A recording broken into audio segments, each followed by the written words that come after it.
and welcome to the Inside Britball podcast. My name's Andy Taylor, and I'm joined by my co-hosts Stuart and Isaac as we had an action-packed weekend in the last weekend. But what we haven't done so far is go through the GB results. So we're here to talk to you about what happened at GB in their two games against Sweden and Germany. We also had BUCS kick off at the weekend as well. So we're going to look back at those three fixtures in the Premiership that took place this weekend, and then having a look at what's going to happen this coming weekend, where there's a lot more fixtures coming up this week. So we're looking forward to getting to that. So loads to get into. So no time for niceties, guys. Let's just crack on and get on with it, shall we?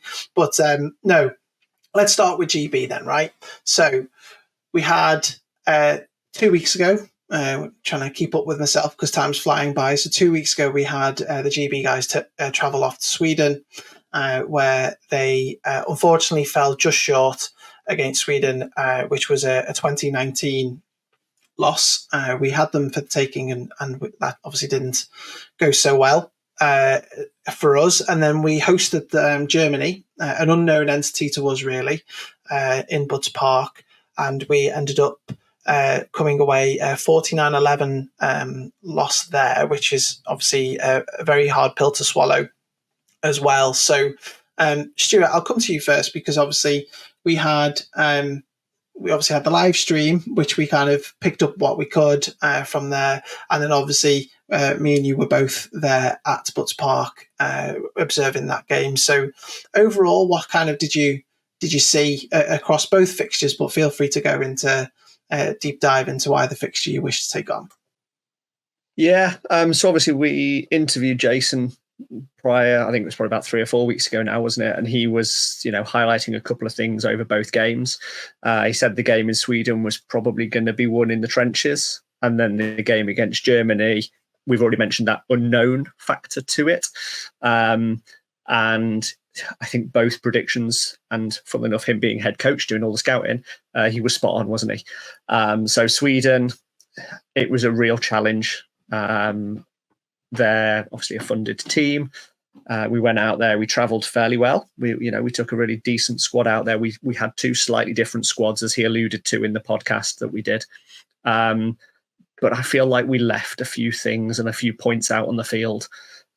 We kind of mentioned that we lost to a blocked field goal, but it wasn't just one. We had two blocked. We missed a field goal. We left points on certain drives with a couple of turnovers, and it was a bit like, nearly, but not quite. And you kind of, Jason's also mentioned about people not being at every single training session because they've been in their own domestic leagues. How often has that 45 been training together? The chemistry on a couple of routes, and we dropped a few catches. Christian Strong was looking to hit his receivers. The routes were there, but were they crisp? Were they used to catching passes from him in training? A lot of the academics point towards 10,000 reps or 10,000 hours. You're never going to get anywhere near that. But had they had 1,000 reps, had they just had 100 reps? And I think the Sweden game kind of showed that we were a little bit rusty here and there, and we left a lot of stuff out on the field. That's how I describe that game. And then at Bud's Park, the Germans showed why 10 years ago they were a real quality outfit. And chatting to a couple of the Germans after the game, all of that politics side of things that have been in their game, which is why they haven't been present, all of that moved to one side, and they've put a real amazing product back together. And they travelled with a lot of European League of Football players. They travelled with a lot of GFL players who, they're semi-professionals at the end of the day. They're getting paid to train, paid to play football. And that argument has rumbled on in the British game for a number of years. Would our product benefit from semi-professional players? And I think now we're playing on an international level against players of that caliber.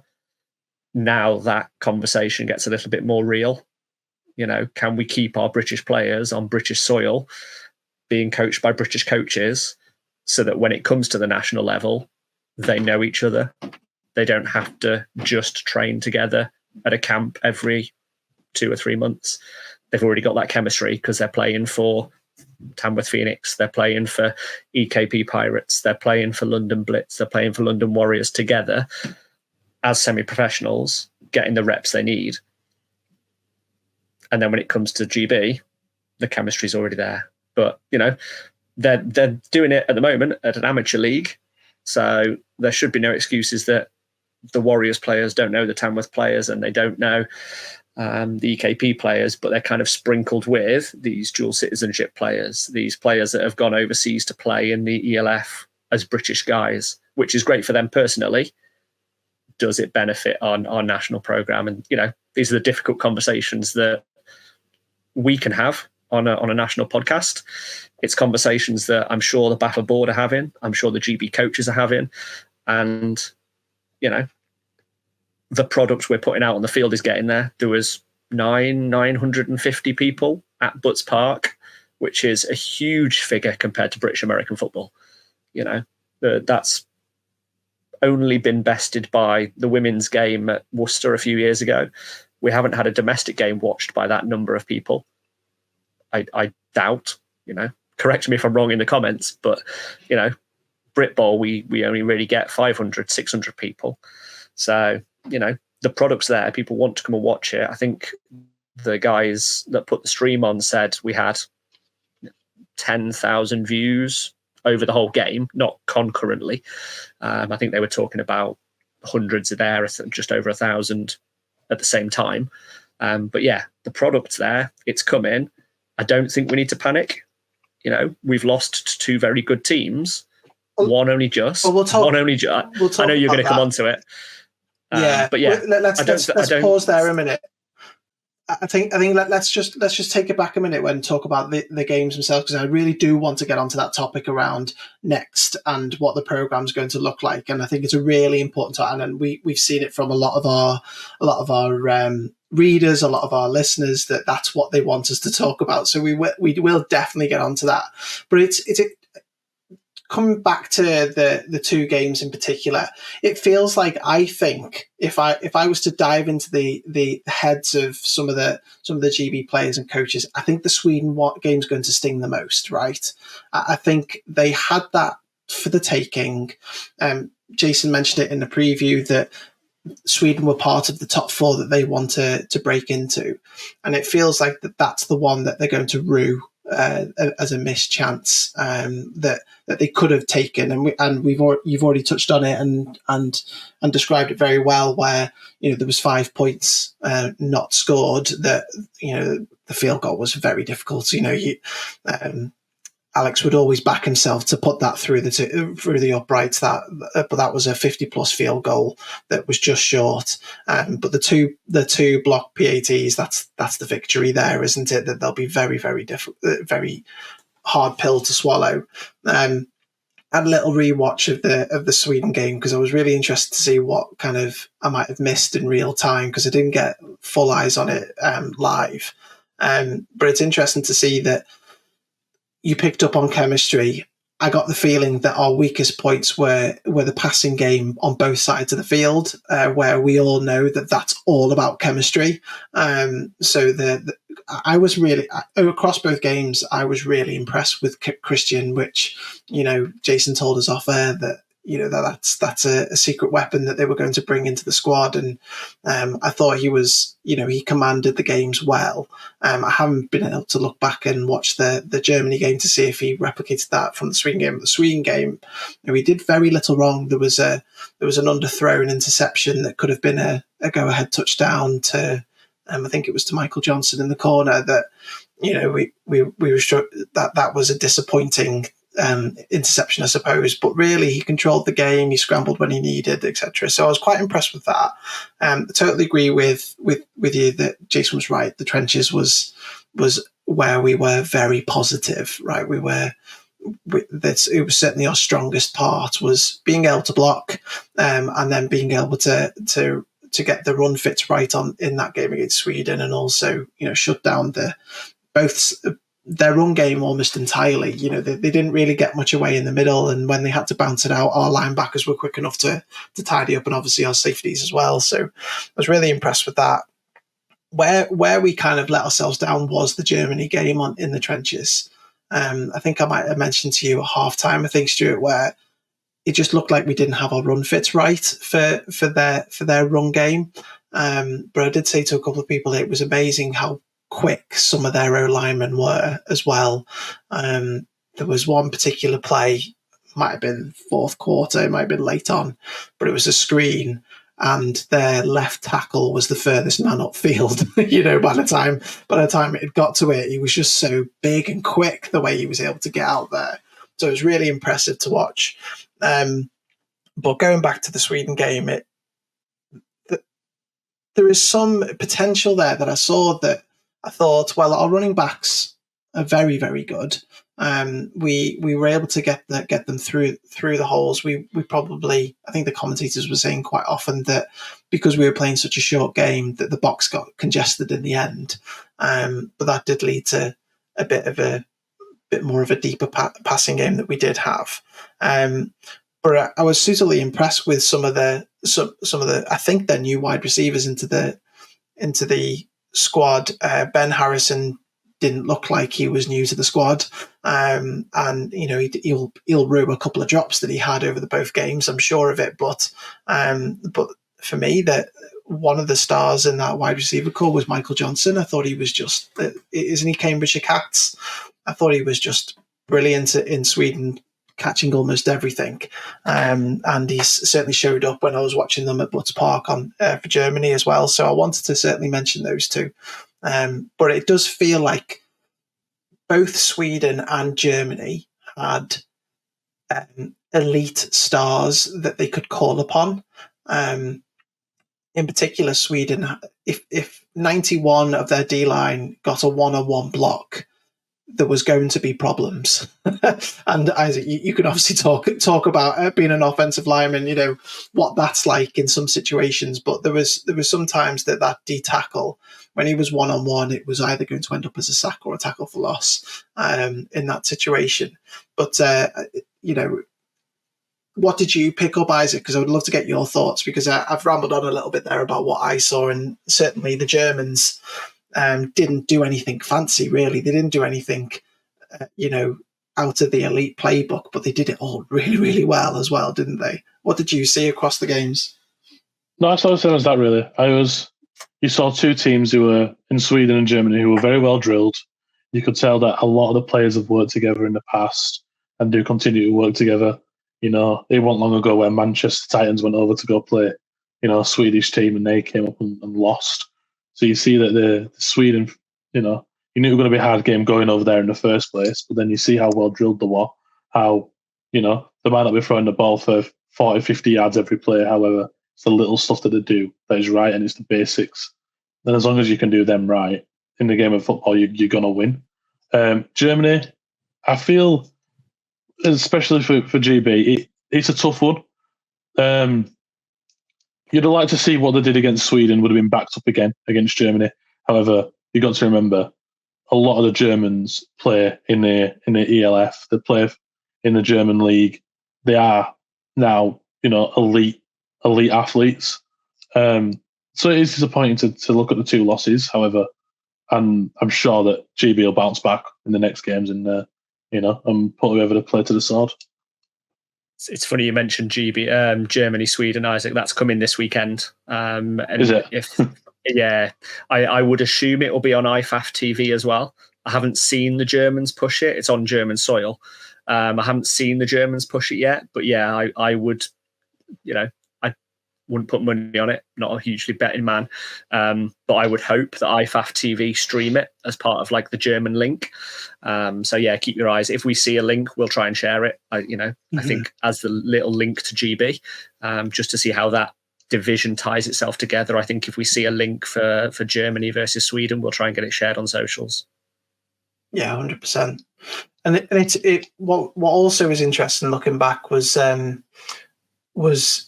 our pass coverage, which I mentioned as well, and it feels like that might be something that is around chemistry as well, isn't it? That you've already touched upon, reps together, communication, and so on.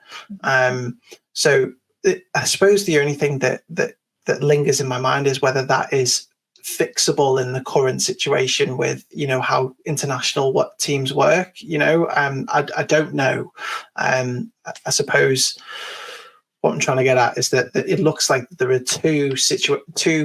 certainly two areas that we need to look at, which is the passing game and then the pass coverage, because that was seemingly our weak point. Although I'm sure Jason and the defensive coaches will be concerned about how the Germans were able to run the ball on us in that game. We did tighten up later on when we brought a few more people down to the lines of scrimmage towards the, you know, after the first quarter. I think we saw about 4 to 5 on the line of scrimmage towards the middle of the game. But when we went back to the multiple defense that they play with the 3 down linemen and that outside linebacker, it felt like that we were struggling to stop the counter, stop the inside zone, and that as well. So I'm sure there'll be things there, but I suppose we've already highlighted it. Certainly, one thing that they'll want to fix is the special teams, the aspect of it. So leaving points on the field will not go down well with anybody, especially the high standard that those players hold themselves to as well. But every punt was really challenged. You know, it felt like that somebody was on Alex's toes every time he went to punt that ball. And obviously we talked about a couple of blocked field goals, whether that was a PAT or a field goal itself. So yeah, it's interesting times, for certainly an interesting reflection that will happen during that. Have we covered everything in terms of the games that you wanted to get out there, guys? Because it feels like that, you know, we certainly were great in the trenches. We did very well, other than the start of the Germany game, and then we, you know, it's quite clear that we've got some work to do in our passing game on both sides, right? Yeah, I think the only other thing from me would be, you know, thank you to everybody that came down, because, you know, it was a challenging game, but the atmosphere was still there sort of throughout. Like, you were in the stands, I was at the top of it, and, you know, there was Rory the Lion trying to G up the crowd every now and again, and they were still cheering for Team GB into the fourth quarter when, you know, the result might not have been how we want it to be, but we always wanted to compete, like every single rep, every single down, every drive. So, you know, to the 900 people or so that turned up, and I hope the rest of the team would say it. Thank you very much for coming down. For everybody that got involved in the Kickstarter, thank you very much for that. And let's really, you know, stay behind the national program. It's something that we need to do, not just at adult level, women's level, U19, U17s have a game coming up as well at some point soon. I've seen that a few guys have been announced into that squad. So, you know, let's really get behind the national program. They are going to build, and we're full of IFAF competitions. I know, you know, U19, U17's slightly different to adult and women, but, you know, get onto socials, follow them, see when their games are, and let's just keep getting behind the national programs. Totally. Yeah, and it was a great event because it was great to see the under 14s flag happen at halftime as well. I thought that was brilliant. It was good to show off some of I think there was, I'm not going to try and name them all because I'll forget somebody, but it was great to see the 3 pitches with those 3 sort of like scrimmages on the go, wasn't it? During halftime, which was great. But and they were quite loud after the halftime as well. The kids that got involved, which was brilliant. And it was good to get, you know, like a program, and we had EP there and other people as well. And Marco Pierre White was on the side, which I got to sample as well. But so it was a good event, and managed to take James to his first international game for sure, and he loved it. He was really nervous and he didn't know what to do with the fact that GB were losing. He didn't know what to do with himself, but I was like, it's okay, mate, it's fine. You know, don't worry. But no, we really enjoyed it, so thanks for everyone who got involved with the event to put that on. So just to kind of open up the sort of thoughts then going forward, because really we're talking about how we faced against 2. You've already talked about it, Stuart, in a way, and you know, you've got 2 funded programs, 2 funded national programs, lots of money involved in both those sports. I think it was quite evident where we were in terms of, the funding aspects, and obviously the ability to get some of our players at a semi-pro level, like you mentioned. But is it panic stations, or is that an overreaction to ultimately regressing, right? So we finished 5th last year. We won't have that option now. The highest that we'll be able to finish now is 9th, because we will go into the 9th to 12 bracket. I know so far definitely Switzerland in that bracket, and then we know Serbia pulled an upset. No, not Serbia. Czechia pulled an upset by beating France at the weekend. So it's between Czechia and France who join that bracket. We're likely to see Serbia, assuming that they'll lose to Austria, who are obviously a very strong side, and then we don't know what's going to happen out of the other group yet. So Stuart, do we panic? Do we just do we trust the process? Or do we think that there's going to be a big shake-up? Because what we do know from Aaron, who's obviously been in the GB national program, is that at the end of every cycle there is a reflection. The cycle hasn't finished yet, so nothing. I doubt anything's going to drastically happen between now and the bracket. But we know that at the end of the 2-year cycle, there will be a look back and a reflection on what's gone on in the Euros this time around. Yeah, I think as I was going on to say before we sort of flicked back to the games, sorry, I don't think it is panic stations. We've got a really strong coaching staff and a really experienced staff who have knowledge of the British game, and they have obviously drafted upon the best players that they can. There are almost definitely stronger British players out there, but they will be contracted elsewhere. So they may not be able to train with GB. They may not be able to play with GB. And I think trying to break those barriers will be our biggest hurdle to improving the current squad we've got. And then it comes on to getting the reps, getting to train in. The GB program doesn't train every single weekend. Sometimes it doesn't train every month. So, which it can't. Whereas either, because financially it's not possible either. Even if you had the calendar to be able to put it in, right? So you are right. Yeah. So I've heard an analogy several times. Like, it takes ages to turn a cruise ship. I feel like our national programs are a cruise ship that's been going in one direction for a long time, and now we're starting to see a CEO that is extremely proactive. He's been at a lot of games. He's been at a lot of events. We've seen a lot of promotion about partnering with this and partnering with that through the BAFA website. We've seen a huge chunk of money come into the sport. Granted, that will probably go towards the flag football that's going into the Olympics in 2028, but it shows that we can source some sort of funding.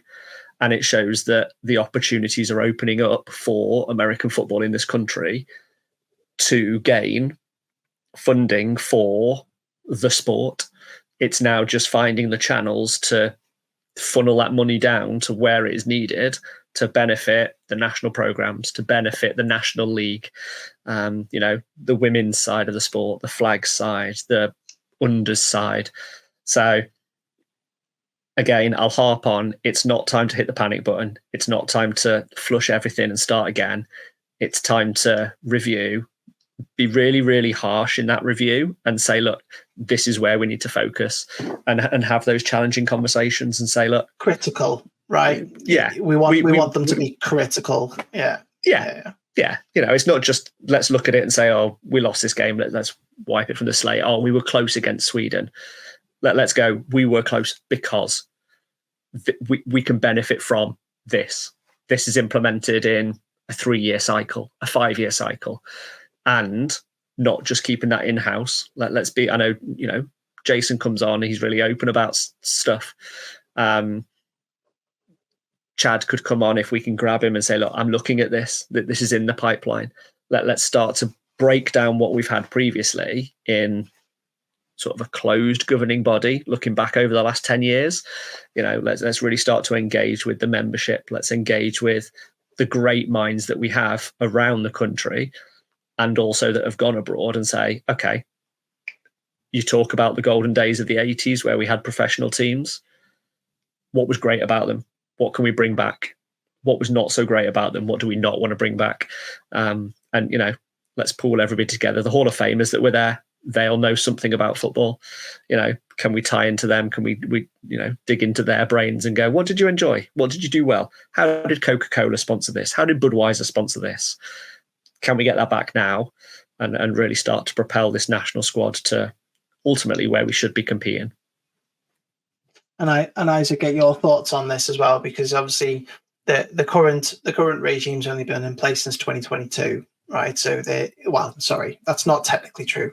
In place since 2020, but we had something called a COVID-19 pandemic during that time, right? So then from 2022, really, we then had the build up to last Euros, and then we are here. So really, the current regime's only been in place for 4 years in total, but 2 years practically. Do you agree with Stuart, or do you have a different view on the programme going forward? No, I agree. I think you look at Jason, and we've got a great head coach. I think it'd be hard to find a better head coach, especially in Britain. You look at what he's done with Nottingham over the last few years. He's pretty much built that programme up from like Division 1 up to the Prem, now competing it with UE every year. So coaching wise, I don't think we have that big of an issue. I think we need to just be critical in ourselves.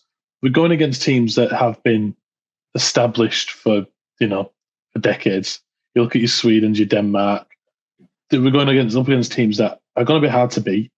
And I think it's sometimes that we just need to have a think about, just have a step back and just think, what or not, let's play to our own strengths.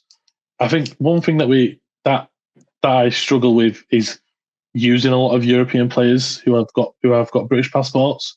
They can't come over to come train with us, and yet just because of their talent, they get put straight into the team.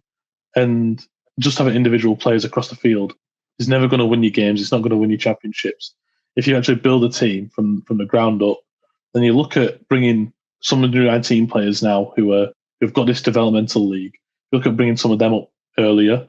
You look at a lot more Division 1, Division 2 adult clubs, bringing some of them players through, and like trying to help that talent rather than going to Europe and going to, say, we've got people playing in the States or whatever. Let's focus on the talent we've got here. Let's build a team, and then we can do it. Because if we're not going to win it with individuals, we've got to be a team to win what we want to win. The national programme is the top of the iceberg of a domestic league, right? So the domestic league needs to continue to evolve to improve the product that we get from a national programme and so on from there. So I agree with both of you. I don't think it's panic stations, but I do agree that we're going to have to look back and go, well, okay, our expectations or certainly what our goals was to aim for that top 4. We're going to obviously be nowhere near that now. So why? And if anyone's going to be self-critical, it's going to be Jason Scott, right? So why? And then we need to, can this be addressed with the current situation? And is the answers improving the domestic league and trying to improve that? We've already touched upon under 19 regionals. We've touched upon developing the under 19s and the under 17s GB national programs as well, and all of this seems to be steps taken towards improving this product that comes from the men's national team as well. But not sitting on the fence, I don't think it's time to panic. I think that I think that is an overreaction for something that, we only get to play 4 games every 2 years unless we do friendlies and stuff like that. But officially, you only get to play 4 games every 2 years. And that's tough to make major changes and swooping changes. And this management have only had since 2022 to do that. So, yeah, I agree with you guys. But we spent quite a bit of time there talking about GB. Let's pause for a minute before we take ourselves back to university, shall we? And head towards to see what we've seen. So, taking a step from GB into BUCS, we had week 1 officially last weekend, right, where we had some Premiership games in the north and south. So, Stuart, why don't you take the listeners through and viewers now into what we saw at the weekend? Yeah, we have to remember the viewership now. We're trying to go to these vlodcasts on YouTube. Yeah, so, no picking your nose anymore. No Aaron Rodgers here, right? So yeah, hopefully what we're about to do works for both the it works for the vlog on YouTube, but for those of you on the podcast, we're going to try a couple of different graphics. So hopefully this will load up nice and easily. And as if by magic, it does. So yeah, you said we had week 1 of BUCS. There was 3 fixtures, 2 in the north and 1 in the south. In the north, we had a few teams that kind of jumped up into the Premiership from Tier 1. All 4 of those actually moved tiers. So the Newcastle Raiders were in the old Prem North. They kind of came down to this new Prem North, and they were joined by Raptors, Wolves and the Griffins. So I was slightly disappointed by Warwick. I've sort of been and seen that programme for the last few years, and I thought that they would compete slightly better against Leeds. Obviously, BUCS football's an anomaly. We don't know what players are doing. Coaching staff can stay reasonably similar, but with graduation and stuff like that, players move on. So you might find a little bit of fluctuation compared to last year. But yeah, we saw Leeds come out 40 to 28 victors in that one. Isaac mentioned last week that Leeds is a difficult place to go and play. They play in a cage on a 3G pitch. It's quite open to the elements. I remember when I went up there with Birmingham years and years ago, and we played against Leeds Beckett, but they play in the same place. And it was a horrible day. It was really, really wet, really windy. I think it was a little bit calmer after watching a few of the stories on both socials. But Leeds just seemed to drive the ball a little bit more. Warwick seemed to stall a few times. So yeah, I was surprised by that one. And then Raiders Raptors seems to be a bit of a stalemate. It finished 8-0. I saw a lot of offensive plays that were short yardage gains, but not that chunk or the explosive plays that we tend to see. And yeah, it was a touchdown and a safety. So that, the Raiders defense really came to the fore in that one, shutting the Raptors offense out and also scoring that safety. So I don't know sort of if you have anything else to add to those 2 games, Isaac. You sort of want to sort of comment on those 2. Yeah, no, like you said, where Leeds and Leeds Beckett play, it's not an easy place to go. I think Warwick has really surprised me there going to Leeds. Leeds were battling for Division 1 North Championship last year. So no, I think scoring 28 points against a good Leeds side is only going to give them hope for the rest of the season. Liverpool as well, they've surprised me. I thought going up to Newcastle, I thought it would be it'd be a high scoring game on Newcastle's side. Only holding them to 1 touchdown and a safety. I thought the Raptors did really well, to be fair. I think Newcastle will be a bit angry with themselves after that performance. Yeah, I was interested to getting your thoughts on that, because that surprised me.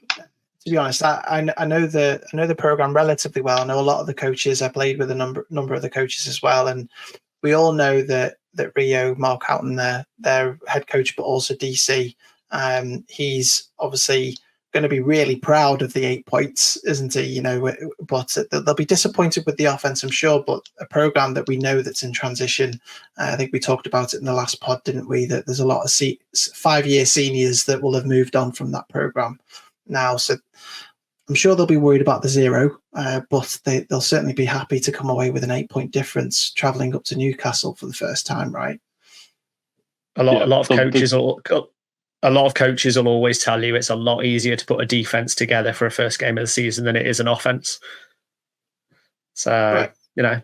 Be interesting to see how game 2 and game 3 come along and see whether their offense starts to click and they start to put points up on the board.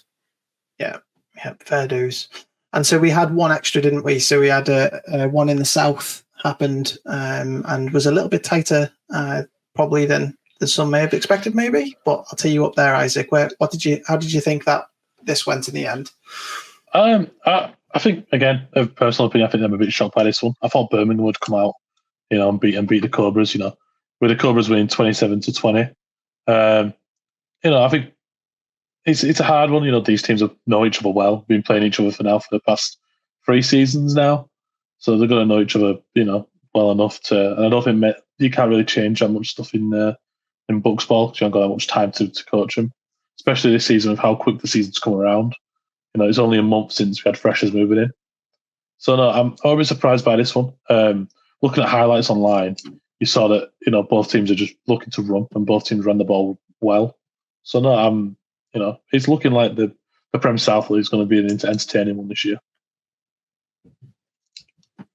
Stuart, you have the same thought. And obviously, Birmingham will have had to travel to Cardiff, but they'll be used to that, or at least assuming that they had similar players than they had last year that travelled. But is this as surprising to you as Isaac felt? Not a hugely surprising result, if I'm honest. This one's always been close.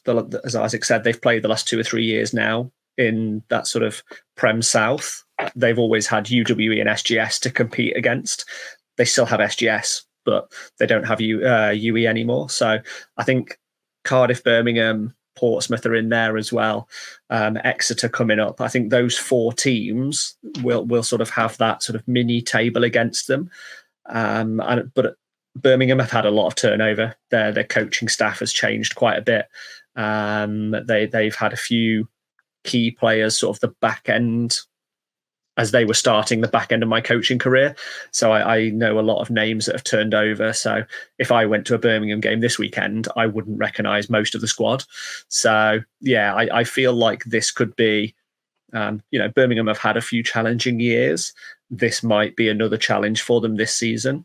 But knowing the coaches that have gone in there, I know that they'll really be driving them hard. They will have really competitive games, and this will disappoint them. It'll sting because I think it was a last-minute touchdown or a last 2-minute drive touchdown, a really long passing play. I think I read on Cardiff socials. So they'll be really happy to take that win. And I'm 95% sure this is the explosion event in a couple of weekends' time. And Birmingham won't want to lose that because that's their sort of marquee event that we will, I'm sure, be at. I will try my best to get down there, and we'll sort of share as much as we can about that because it's one of the biggest attended and highest attended British American football matches, or has been, and they usually tie it in with Bonfire Night and stuff like that. So they won't want to lose that game. Similar to this one, no one ever wants to lose a football match, but they won't want to lose on home soil at their explosion event again. Like hollowed ground, isn't it? Yeah, totally. Something like that, yeah. Awesome. Brilliant. So that was a nice little curtain raiser, wasn't it, for the BUCS season? And that leads us on to week 2, which I was just having a quick check. Every single division is in play this week. We've got... Oh, really? Which one? No. Go on, correct me. The division, both Division 2 North, West and East. With Bradford having to pull out of the division. There's no longer a game in the East. Yeah. And the West, Staffordshire had to pull out. Kiel and Staffordshire, right. Kiel and Staffordshire had to pull out. So there's no division, there's no Tier 2 Northern games, I believe. Yeah, fair dues. So we're well represented, but we've lost our North Division 2, which is Tier 2. So have we should we touch on that? Have we learned any reasons as to why those happened? Because we've also had UWS pull out of the league as well, haven't we? So what have we learned about those drops? If we're able to share them, if you've learned. Yeah. So with the Bradford Bears. Which you'll know quite well. Yeah, I'll say we. I'm part of being part of the coaching staff. I wish to be able to field a team that we would deem as what we'd like to put out on the field. We've had a number of factors as to why we can't put out a team, but we're going to take it as a building year and and hopefully be back next season with a bigger and better team. As for the other ones, I'm not too sure. I think UWS, they just... Sorry, go on. Go ahead. I think it's a player numbers side of things again. I think what happens is your AU/SU enters you into competition and they sign you up as a team. But a lot of AU and SUs don't run their American football programs. It's by coaches and player committee. So if the AU just enters you, but doesn't have that conversation with the coach and committee, it leaves you in the situation of, well, okay, but we've only got 19, 20 players, of which 4 are offensive linemen. And by rule, you need to put 5 O-linemen out there. Do you want to just have a 1-game season, pick up 2 injuries, and then pull out halfway through a season?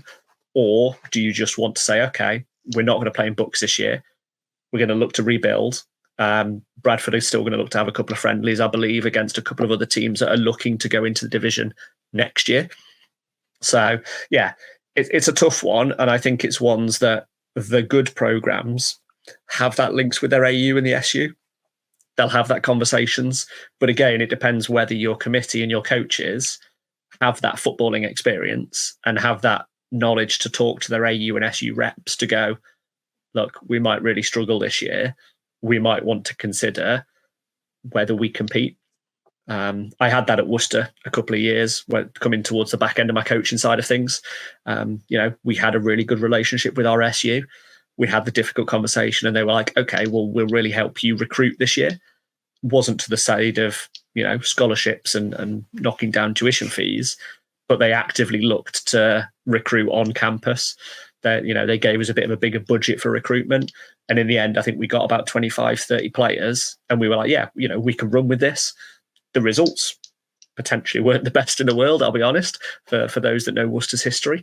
But heck, we managed to play a 6-game season or an 8-game season at that point.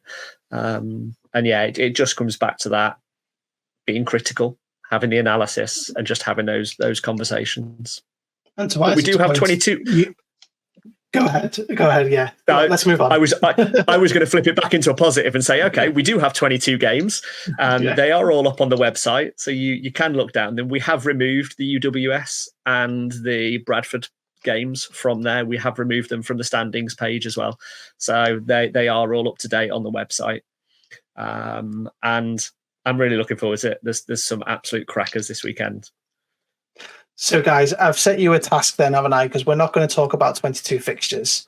We're going to talk about your favourite ones. So, Isaac, I'll put you on the tee box first. What game stands out to you, or games do stand out to you that people should be looking out for? So the first game I picked is the Newcastle Raiders travelling to Leeds. Both undefeated teams, as we were speaking about before. Leeds high scoring offense against Newcastle, who, if you look at last week, didn't concede a point. I think that game in North Leeds is going to be a great one to watch. I've also picked out, I can't remember which is the home and away team, Manchester against UClan.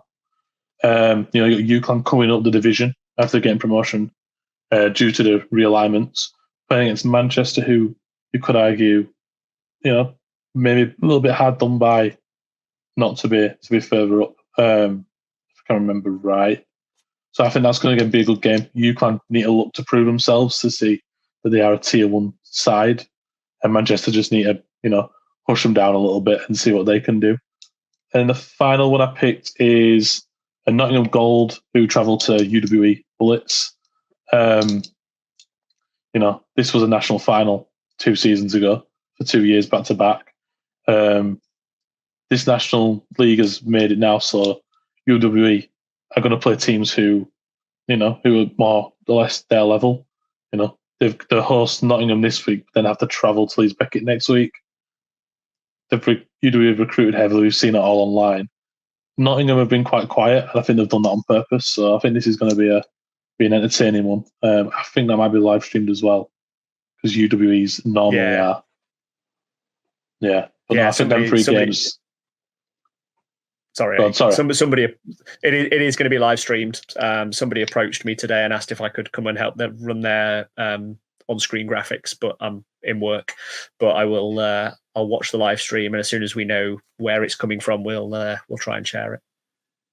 Yeah, but them 3 games for me are the most the blockbusters of this week.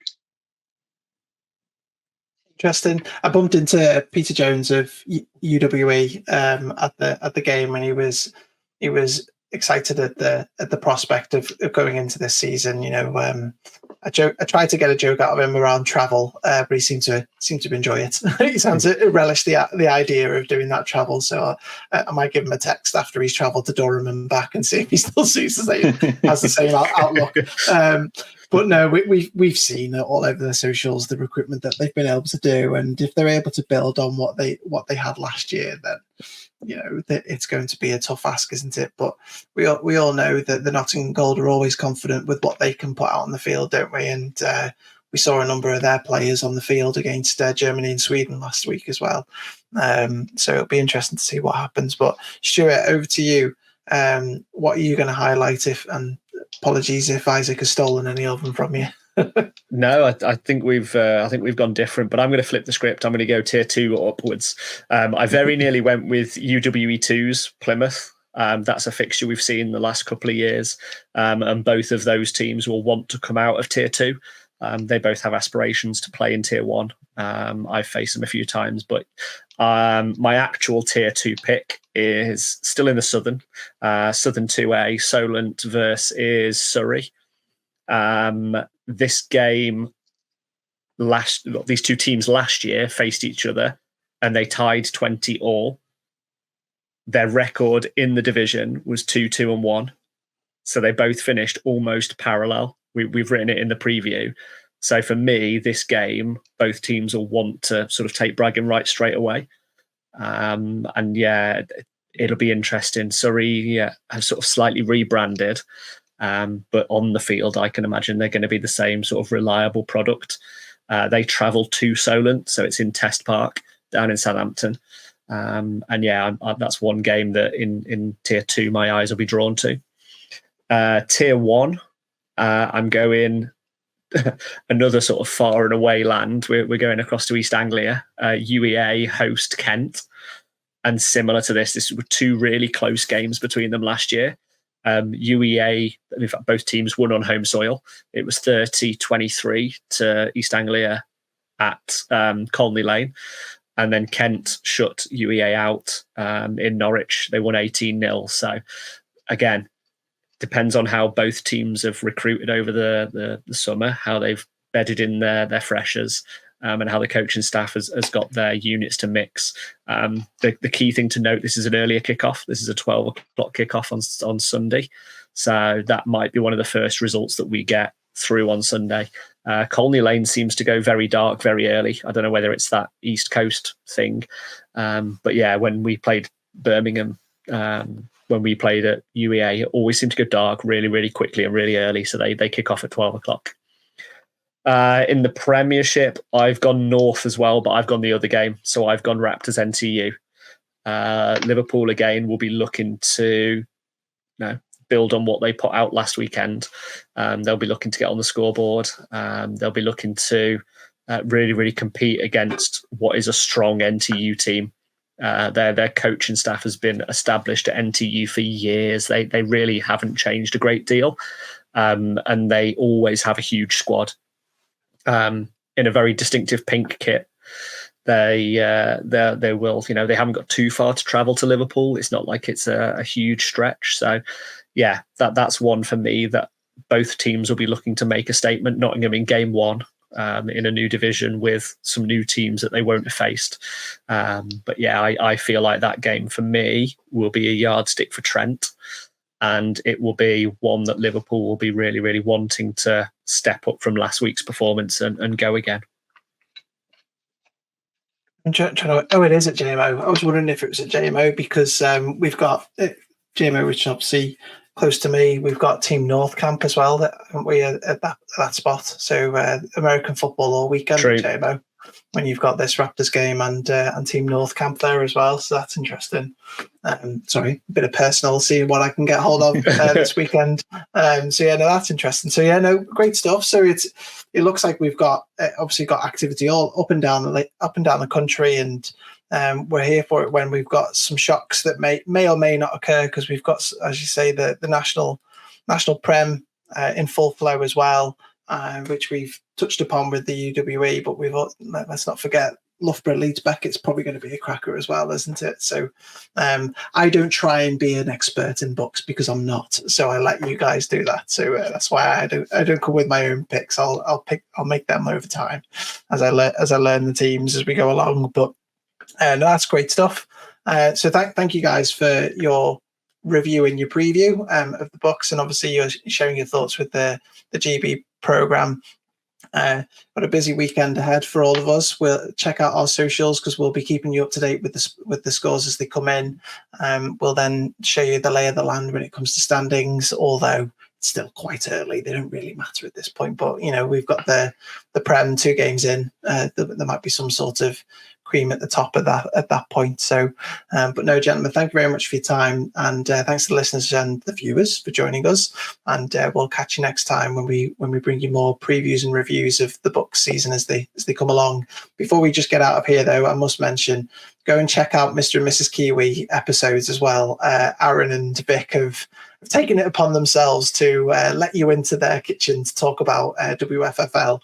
So please go and check their episodes as well, and to keep you up to date with the Women's Flag Football League as well. And they're on our YouTube and our podcast as well. But gentlemen, thank you very much.